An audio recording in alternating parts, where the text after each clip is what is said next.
මුලින්ම ආයෙත් කරන්නේ අදාළ කරනවා කියලා තුනේ. ඉස්සරහ අපි අනන්ත ටාප් කැන්ඩිඩේට් තමයි අනන්ත. ආවි ආවිලා මෙතන ඉස්සාව ඉවර තියෙන අනන්ත. දුල්ල නාම හිල්ල තමයි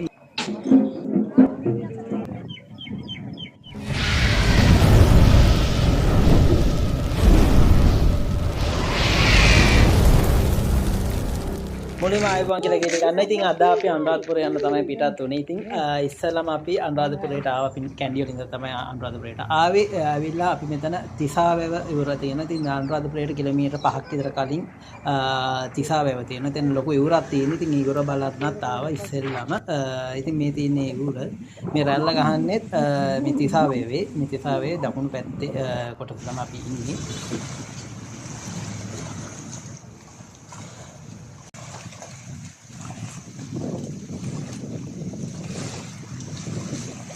අද නැති වැඩි සෙනග නැහැ මොකද මේ සීසන් එක නෙමෙයි නිසා. තිසාවැවට මෙතනින් බහින්න පුළුවන්. මෙතනින් බැහැලා බලමු.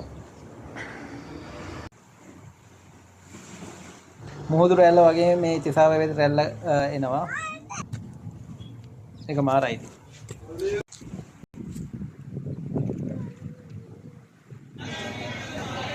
අනුරාධපුරයේ නැගෙනහිර ගේට්ටුව පැත්තෙන් ආපුවම ඔයාලට හෙළපුජින් එකක් තියෙනවා. ඉතින් හෙළපුජකින් ඔයාලට ආහාර ගන්නත් පුළුවන්. ඒ වගේම එතනම টয়ලට් පහසුකම් එහෙමත් තියෙනවා. ඉතින් ඒවා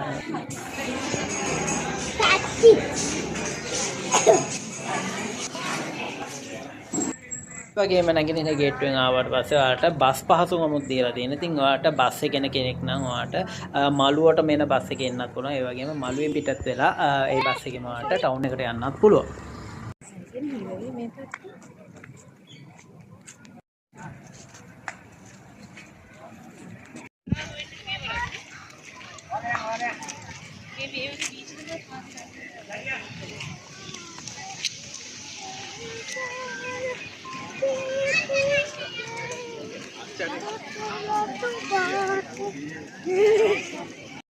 අපි ඉන්නේ නැගෙනහිර ගේට්ටුව ගාව. ඉතින් දැන් නම් පොඩි මහන්සියකුත් තියෙනවා. මොකද ලොකු දොරක් ආපු නිසා දැන් අපි ඇතුල් වෙලා තින්නේ. ඉතින් ඇතුල් වුණාම මේ විදිහට යන්න පුළුවන්. ඒ වගේම මෙතන ඉස්සරහ මේ විදිහට තොරණ පෙන්නනවා. ඒ කියන්නේ ගේට්ටුව පෙන්නනවා. ඉතින් මෙතනදී චෙක් වෙලා තමයි ඇතුළට යන්න ඕනි.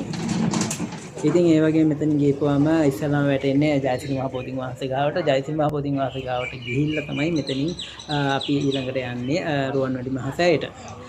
යන් එහෙනම් ඉස්සරහට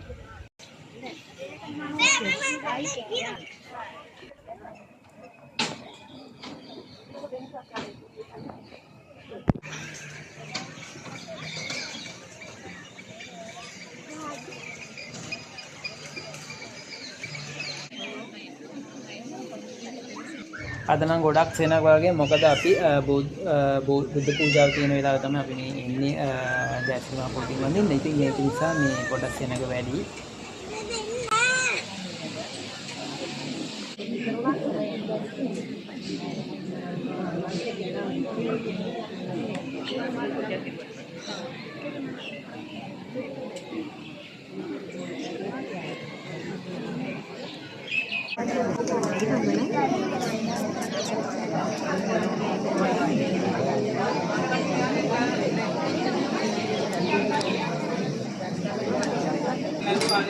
මලක් තියන්න ඉඩ දීලා මල ටික තියලා ඉක්මනින් එහාට ගිහිල්ලා වන්දනා කරගන්න.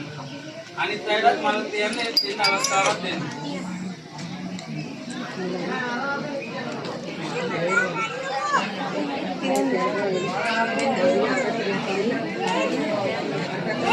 ඔය කෙරවල બ્લોක් කරන්න බෑ. ඔය පැත්තෙන් ඔයාලා ආවොත් ඕක બ્લોක් වෙනවා.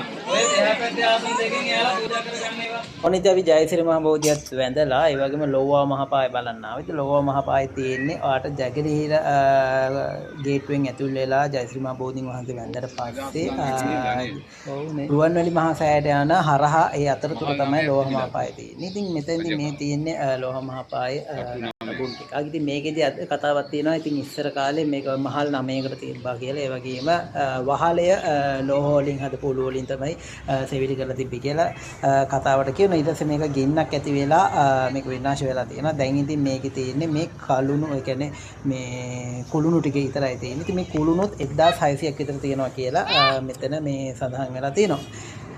ඉතින් මේ පරණ මේ නටපුන් තමයි තියෙන්නේ ඒ කාලේ. ඒ වගේම ඉස්සරහට එනකොට අපි දැක්කා පූජාව කියන්නේ චෛත්‍යයක් හදලා දෙනවා තනිකරම මල් වලින්. ඉතින් මේ චෛත්‍යයක රුවන්වැලි මහසෑයට පූජා කරන්න යන ගමන් ඒ පෙරහැරටත් අපි සම්බන්ධ වුණා.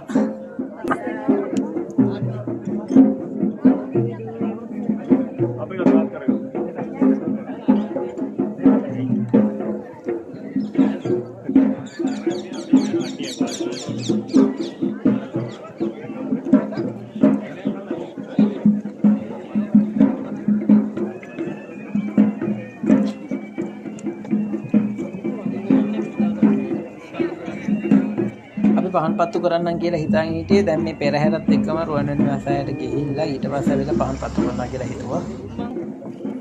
ගොම්මන් අයියෝ ගොම්මන් එන්න තිරිනේ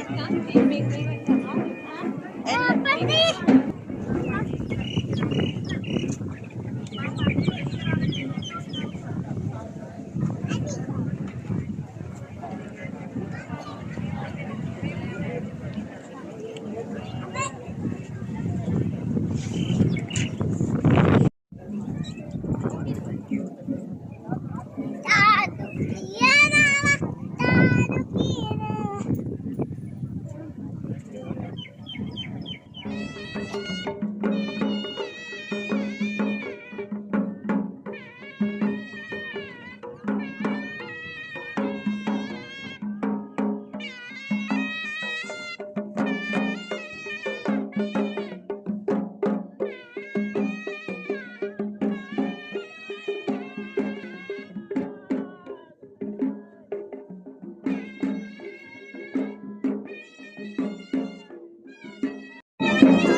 විදිහට විවිධාකාර පූජාවල් පවත්වලා තියෙනවා. ඒ වගේම පූජා කරලා තියෙනවා.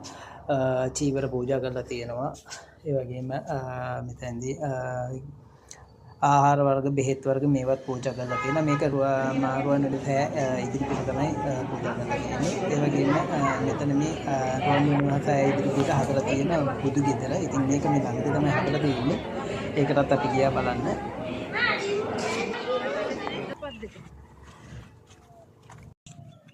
අපි රුවන්වැලි සෑයෙන් පස්සේ ආවා චේතවනාරාමයට. චේතවනාරාමයට එනකොට මෙන්න මේ වගේ තැනක් තමයි ඉතින් දකින්න හම්බුනේ. මේ තියෙන්නේ පරණ නටබුන්. ඒ කියන්නේ පරණ මෙතන තිබුණ මාලිගාවල එහෙම නැත්නම් ගෙවල් වල වගේ නටබුන් තමයි මෙතන තියෙන්නේ. ඉතින් මේ ඇත්ත ඒ 200 meters make a U-turn. මේ පේන්නේ චේතවනාරාමය. දැන් ටිකක් දවල් නිසා හරිම රස්නේ. ඉතින් මේ රස්නෙත් එක්කම අපි ආවේ. සෙරප්පු ගලවන්නත් අමතක වුණා.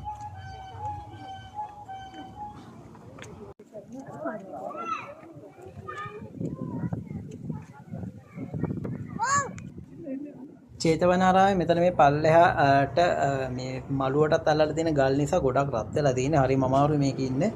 ඒ වගේම ලොකු හුලඟකුත් තියෙනවා. දැන් වෙලාව මම හිතන්නේ 12ට විතර ඇති. හොඳම අවුව ටයිම් එක. මේ තියෙන ළඟට ගත්ත දර්ශන ටිකක් ඒ ටිකත් බලන්න. මේ සම්පූර්ණ ගඩොල පවා ඒ කාලේ රජ කාලේ ඉඳලා ආපු විදිහටම තමයි ඒක තියෙන. සංරක්ෂණය කරලා නැහැ වැඩි.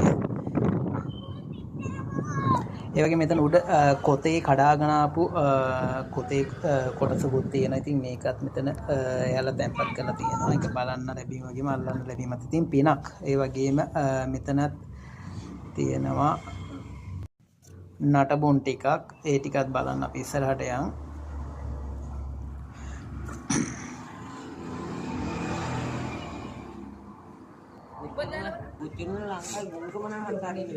මේ මෙතනත් තියෙනවා. මෙතන තියෙන්නේ මෙතනත් මේ නටබුන් තියෙන තැන වතුර පිරලා තියෙනවා. හැබැයි අපේ ලංකාවේ එතනට සල්ලි දාලා තියෙනවා. ඉතින් මේ සල්ලි කාටවත් නැහැ වගේ වැඩක් තමයි දෙන්නේ එතන ඉන්න. ඒක කැටයකට දාන්න ඕනේ නේද?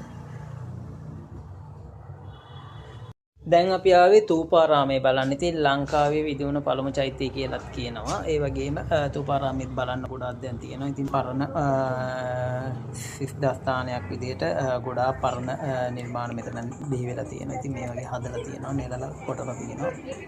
ඉතින් ඒවත් බලන්න ඔයාලා තේන්න අනිවාර්යෙන් આવොත්. එතකොට මේ තියෙන්නේ තටාකයක්. ඉතින් ඒ වගේ තවත් අතීතයේ තිබු විශ්විත නිර්මාණ ගොඩක් තියෙනවා. මේ තියෙන්නේ කුට්ටම් පොකුණ. ඉතින් අබේගිරිය ඉස්සෙල්ලා දොරටු පැත්තෙන් තියෙන කුට්ටම් පොකුණ තමයි මෙතන තියෙන්නේ. ඉතින් ඒ වගේම ඉස්සරහට දකුණු පැත්තෙන් ඉස්සරහට ගිහපුවම අබේගිරිය චෛත්‍ය බලන්න පුළුවන්. මේ තියෙන අබේගිරිය චෛත්‍ය. ඒ වගේම මෙතන ඉස්සරහා බුදු කුටියකුත් තියෙනවා. මම එතනට යන්න. අපි එතනත් ගිහලා බලමු.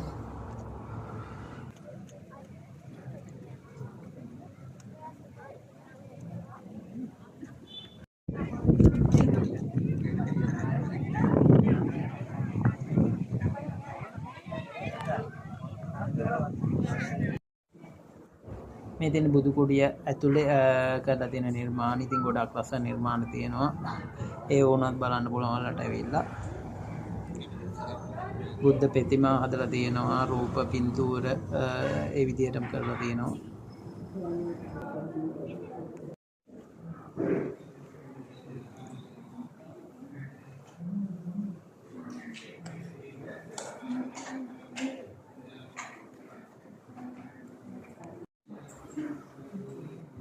මේ අබේගිරේ ඒ කාලේ කියන්නේ රජ කාලේ තිබ්බ විදිය තමයි තියෙන්නේ. දැනුත් ලොකුවට ප්‍රතිසංස්කරණය කරලා නැහැ. සාමාන්‍ය විදියට තමයි තියෙන්නේ. මේ රූප රාමු ටික තමයි එයාලා ඇඳලා කරලා තියෙන්නේ.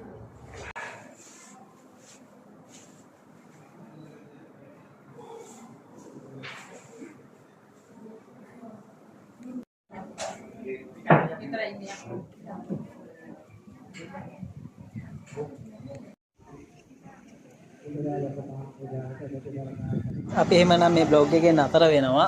අනුරාධපුරේ අපි තවත් ඉස්සරහට තවත් වීඩියෝ අතරගෙන ඉස්සරහට එනවා. ඒ වගේම අපේ channel එක subscribe කරලා නැත්නම් subscribe කරන්න. ඒ වගේම bell icon එක click කරලා all කියන එක දාලා තියාගන්න. එතකොට අපි videos upload කරනකොටම ඔයාලට බලා ගන්න පුළුවන්. ඒ වගේම අපේ page එකක් තියෙනවා Fly Wings කියලා. ඉතින් Fly Wings page එකත් follow කරලා තියාගන්න. එතකොට